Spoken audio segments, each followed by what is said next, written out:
যখন জয়তে ধিকং জন্মনা ব্রজ এই আবৃত্তি করে যে মুহূর্তে তিনি এইরকম বলছেন, সেই ভাগবতমের সেই বিখ্যাত শ্লোক, তব কথামৃতম তপ্ত জীবনম কবিভিড়িতম কলমশাপহম শ্রবণমঙ্গলম শ্রীমদাততম ভুবি গৃণন্তিতে ভুরিদা জনা।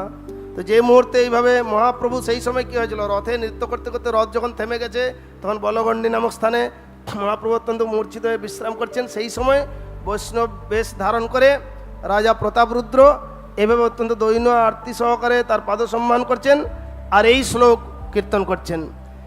যে মুহূর্তে সেই শ্লোক শুনে মহাপ্রভু তৎক্ষণাৎ সচেতন হয়ে উঠে বলছে, আহা ভুরিদা জনা বলে রাজাকে জোর করে আলিঙ্গন করলেন। ভুরিদা মানে হচ্ছে দাতা, যে এই জগতে কে সবচেয়ে বড় দাতা? যারা টাকা দেয়, ধন দেয়, তারা কি দাতা নয়?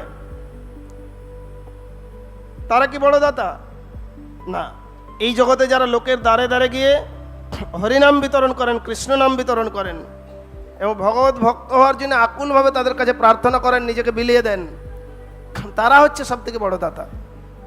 সে পরম বন্ধু, সেই পিতামাতা শ্রীকৃষ্ণ চরণে যে প্রেম ভক্তি দাতা, অর্থাৎ ভগবানের চরণে যে নিয়ে আসবে তিনি হচ্ছে সর্বোত্তম দাতা।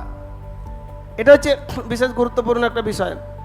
স্বাভাবিকভাবেই যে ভক্ত কি হয় না, ভগবানের কৃপা কোনো সাধারণ বস্তুগত সম্পদ বা হাতে হাতে দিয়ে দেওয়ার সামগ্রী নয়।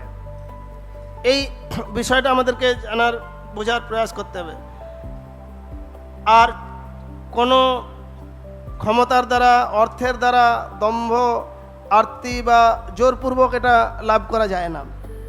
তো এটি একান্তভাবে ভগবানের অনুগ্রহ, তার অন্তরঙ্গ অনুগ্রহ, যা পাওয়া যায় আত্মসমর্পণ এবং ভক্তির মাধ্যমে।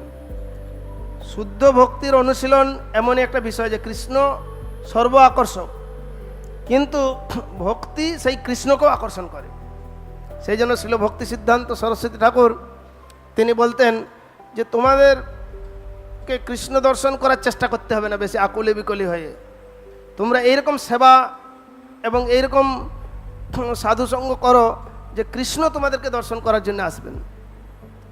এবং জগন্নাথের বিশেষত্ব এটাই, জগন্নাথ স্বয়ং, কেউ মন্দিরে জগন্নাথকে আবদ্ধ করে রাখতে পারে না।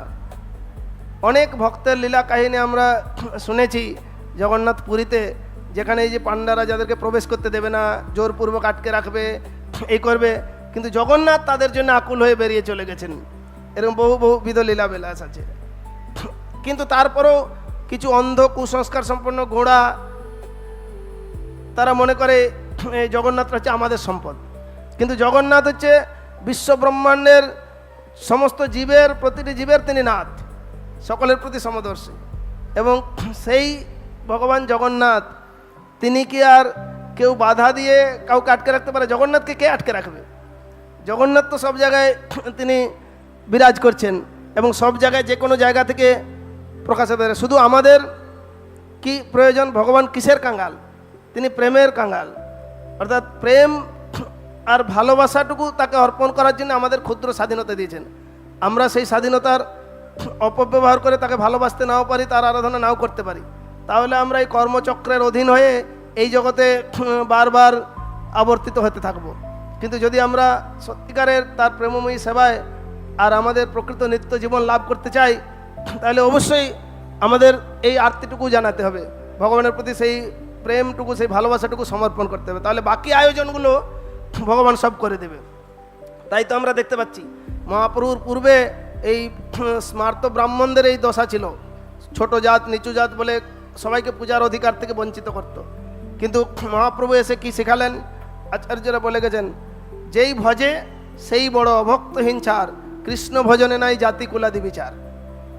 অতএব এই যে দৈন্য আত্মনিবেদন আরতি সহকারে ভগবানের জন্য আকুল হয়েছেন, সেখানে তিনিই সব এর সকলের সম্মানের, সকলের সেবার, সকলের প্রশংসার যোগ্য। এই বিষয়টা প্রতিনিয়ত আমাদের মনে রাখতে হবে।